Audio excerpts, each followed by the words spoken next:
మన ఇండియా యొక్క nuclear bomb ఒకసారి హిమాలయాల్లో కనపడకుండా పోయింది. అది ఇప్పటికీ హిమాలయాల్లోనే ఉంది. అసలు ఏమైందంటే 1964లో చైనా వాళ్ళ ఫస్ట్ న్యూక్లియర్ బాంబ్ని టెస్ట్ చేసి ప్రపంచాన్ని షాక్ చేసింది. చైనా ఇలా న్యూక్లియర్ బాంబ్స్ని తయారు చేయడం వల్ల మొదటగా ఆందోళన చెందింది మన ఇండియా అండ్ అమెరికా. సో దీంతో చైనా యొక్క మిజైల్ యాక్టివిటీని అండ్ రేడియో సిగ్నల్స్ని స్పై చేయాలనుకున్నాయి. అప్పట్లో శాటిలైట్ టెక్నాలజీ స్టార్టింగ్ స్టేజ్లోనే ఉండేది.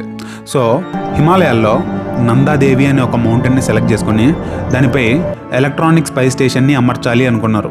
దానికి పవర్ సోర్స్గా ప్లూటోనియం 238ని తీసుకెళ్లారు. ఇది ఆ స్పై స్టేషన్కి 87 సంవత్సరాల పాటు నిరంతరంగా పవర్ సప్లై చేయగలదు. సో వాళ్ళు ఆ డివైసెస్ని వేరు పార్ట్స్గా ఆ మౌంటైన్ మీదకి తీసుకెళ్తూ ఉండగా ఒక మంచు తుఫాన్ వచ్చింది.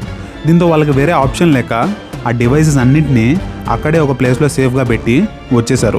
తర్వాత మళ్ళీ ఆ డివైసెస్ కోసం వెళ్తే అవి అక్కడ లేవు.